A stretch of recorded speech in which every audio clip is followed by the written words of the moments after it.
My beloved father passed away. He was a famous person. As I conducted the funeral service, my husband whispered to me, "Hey, how much was your father's inheritance? Must be quite a lot, right?" I was crestfallen at the tone of his voice, which couldn't hide his excitement. Should he really bring this up now, in the middle of his father-in-law's funeral? "Tell me without beating around the bush," he continued. "Maybe you haven't confirmed it yet. If that's the case, I'll help out too." Man, I wish this funeral would wrap up already, I thought. At that moment, I reached my limit. Is that the kind of thing to say to someone grieving the loss of their father? Suppressing my anger, I responded, "My father has debts, so I'm going to renounce my inheritance." My husband, who had been speaking softly until then, suddenly raised his voice. "What then? What was the point of getting married, huh? I married you because you're the daughter of a famous celebrity, right? Otherwise, who would choose a plain woman like you?" With that, he stormed out of the funeral hall, still seething with anger. However, a month later, he learned the truth and turned pale. My name is Heather Stewart, a 28-year-old part-time housewife with an unusual upbringing. My father, Silas King, is a well-known figure in the media. Think of him as an actor or singer. My mother married him at a young age, and I was their only daughter. We were financially blessed and a happy family until my mother became ill and passed away when I was in elementary school. After that, my father and I grieved together. He was my beloved pride and joy. However, as I entered adolescence, his presence sometimes felt like a hindrance. "I saw your old man on TV yesterday." Was he saying something like this? My classmates, who knew about my relationship with my father, would sometimes tease me, bringing up my father. "Even though you're the daughter of that Silas King, you seem kind of plain. It's disappointing." I grew to dislike that and ended up saying to my father, "Don't come to school events. I hate you. I wish Mom were here instead." Even now, my heart still aches when I remember my father's hurt expression. As I entered high school, people started gathering around me for my father's fame and money.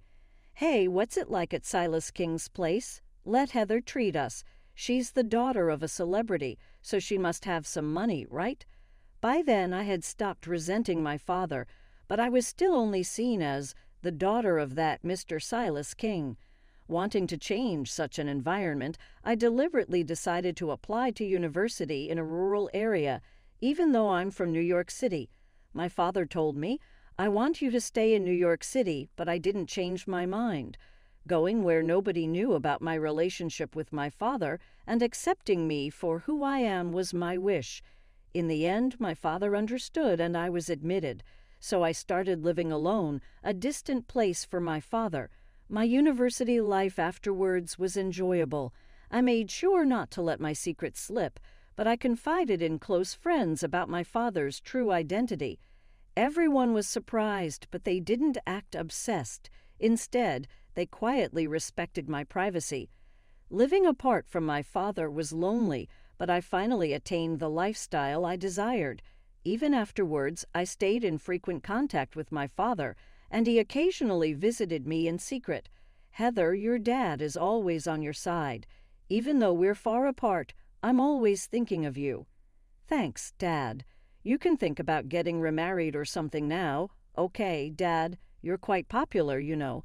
"No, for me, there's only ever been your mother for a lifetime, and as for children, you're all I need." I deeply respected such a father. As I spent my university life in the countryside, I began to develop an attachment to this place, and I decided I wanted to work here. My father supported my decision, so I landed a job at a major company in the countryside. At my workplace, I didn't disclose that I was Silas King's daughter. Therefore, everyone treated me like a regular person. I worked hard for a few years. Before I knew it, I was in my mid-20s and still single. Although I had a boyfriend during college, we had long since parted ways. I started thinking maybe it's time to start dating someone. Thinking about such things, I decided to join a local working professional social club, hoping it would be a chance to meet new people. There, I met Sean, who later became my husband. "Heather, actually, I've been interested in you for a while. If you're okay with it, Could we exchange contact information? When Sean, whom I had only regarded as a member of the club, said that, my heart raced. We exchanged contact information and started dating. Sean worked as a sales representative for a small to mid-sized company, and he had a bright and friendly personality. He was popular in the club and well trusted by those around him. I found myself increasingly drawn to Sean's charms. He didn't know I was Silas King's daughter yet, but he treated me kindly, which made me happy. During our relationship, there were times when I hesitated to reveal the truth about my father. However, I was scared of how Sean might react if he found out, so I kept quiet about my father being Silas King. After a year and a half of dating, Sean proposed to me. Heather, I love you. Let's get married and be happy together. Sean, thank you. I love you too. When I accepted the proposal, Sean seemed genuinely happy. Oh, I'm glad. I'm really happy. I should go meet your dad right away. He's a single parent, right? Yeah, that's right. But meeting my dad might be a bit surprising, huh? Your dad? Why? Let's just meet him first. He's a kind person. And so, without revealing that my father was Silas King, I decided to introduce Sean to him. When we arrived at my family's home in New York City, Sean was speechless. Wow, this is an amazing mansion. Are you a rich heiress? Well, let's just go inside and meet my father for now, okay? When Sean saw my father, he was so shocked he almost lost his balance. Could it be? Mr. Silas King. Nice to meet you, Scene. I've heard about you from my daughter. Seeing his surprise, my father smiled and eased his tension. I've heard that you've been good to my daughter. Without knowing she's mine, I want her to be happy because I've caused her pain in the past. Because of me, I can trust a young man like you with her, Mr. King. I mean, Dad. I'll make sure to make Heather happy. Listening to the conversation between my father and Sean, I felt happy. I'm glad. I chose him over someone superficial. I'm sure we'll be happy from now on. I believed that without any doubt. After returning to the countryside where we originally lived, we registered our marriage. We received blessings from both families and had a small wedding ceremony with only close relatives. Renting an apartment, Sean and I began a happy life together. That's what I thought, but reality was different. Sean didn't do any household chores at all, even though we both worked. He ignored my requests to share the tasks, pushing everything onto me. What's more, just 3 months after our marriage, Sean suddenly said, I quit my job, Heather. From now on, I'll be a full-time house husband. Huh? What about me? What about money? Well, if we're in trouble, just ask your dad for help. Are you saying I can take advantage of my father because he's famous? Even when I was angry, Sean just smirked and shrugged it off. And even as a full-time husband, Sean didn't do any chores. Instead, it seemed like he went out somewhere to play while I wasn't around, then asked me for money. I was really troubled by all of this, so I ended up venting about Sean's foolishness to my father over the phone. He suddenly quits his job. He's never home. I'm really in trouble. My father then soothed me. Well, married couples should help each other out. So let's wait and see for a while. Yeah, you're right. Thank you, Dad. Take care of yourself at work, too. At that time, I didn't imagine that those would be our last words to each other. 1 month later, while I was at work, I received a call from a hospital in New York City. Your father was rushed to the emergency room due to a heart attack. I'm sorry, but my mind went blank, and I accidentally dropped my phone. I then took Sean and headed immediately to New York City. By the time we arrived, my father had already become cold. The cause of death was an unknown heart failure. I cried while clinging to my father, even though I hadn't been able to say goodbye. However, I couldn't keep grieving forever. I began preparing for the funeral. The funeral would be a private affair for relatives only, while the agency would hold a separate farewell event for the fans. My father's passing was reported in the news, and social media was filled with lamenting voices. On the night of the wake, I went back to my parents' home to fetch some necessary items. As I opened the drawer in my father's study, I was astonished by what I found there, something extraordinary. The day of the farewell ceremony arrived, and as a mourner I was busy moving around. Sitting in the seat of the bereaved, I lowered my head to the relatives offering condolences. Beside me sat Sean, and when no one else was around, he discreetly whispered something in my ear. "Hey, how much was your father's inheritance? Must be quite a lot, right?" I was crestfallen at the tone of his voice, which couldn't hide his excitement. Should he really be bringing this up now, and in the middle of his father-in-law's funeral? Maybe you haven't checked yet. Well, if that's the case, I can help out too. I wish this funeral would end soon. I reached my limit. Are those the words to say to someone grieving the loss of their father? I quickly suppressed my anger and retorted, "I'm going to renounce my inheritance because my father has debts." He was a celebrity, so he seems to have been reckless with money. It's troubling, isn't it? When I said that, my husband, who had been speaking softly until then, suddenly raised his voice. Then what's the point of being married, I married you because you're Silas King's daughter, you know. Otherwise, who would choose a plain girl like you? I see, so that's your true nature. Yeah, that's right. I got close to you after researching your identity on the internet. I've been good to you all this time because I thought I could get a share of your parents' wealth. What a disappointment it turned out to be.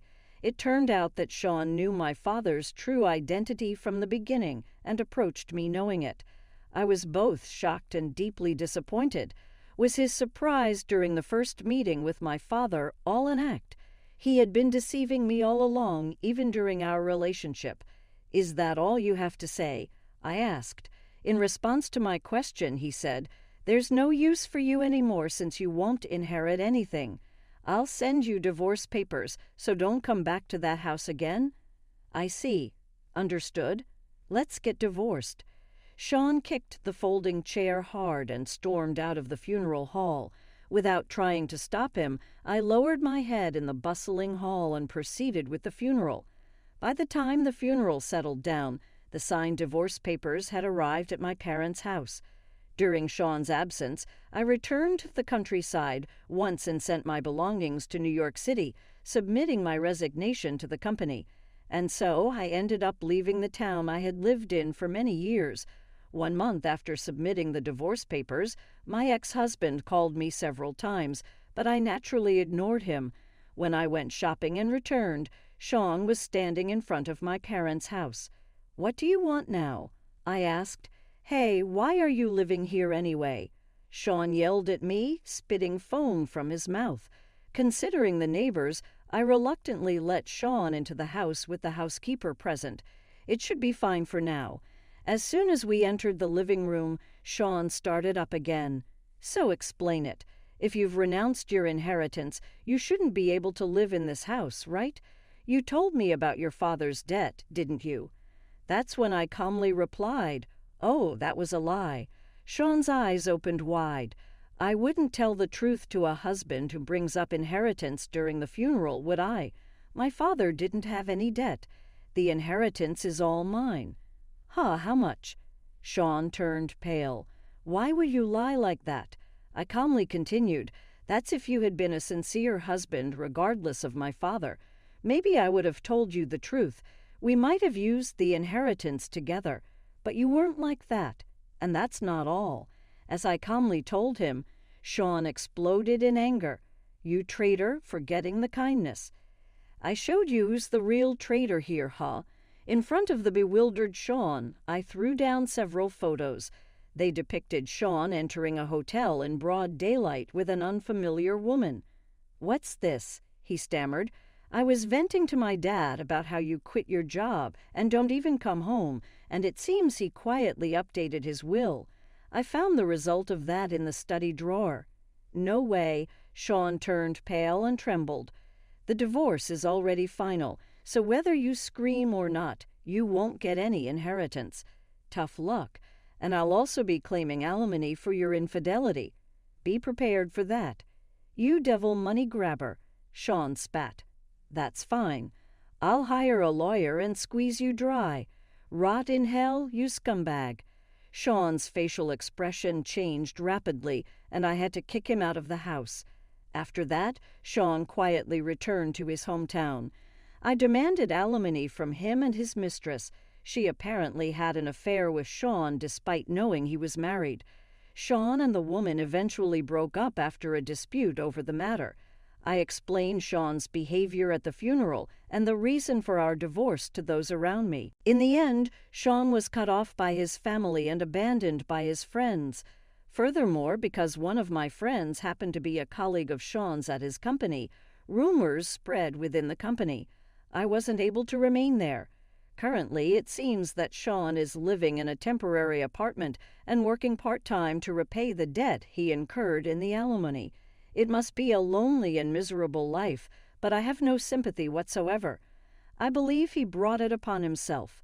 On the other hand, I have secured a new job thanks to my father's inheritance. I won't struggle financially, but I won't rely on it excessively. I intend to cherish what my father left behind for times of need. With cherished memories of my beloved father in my heart, I hope to find someone truly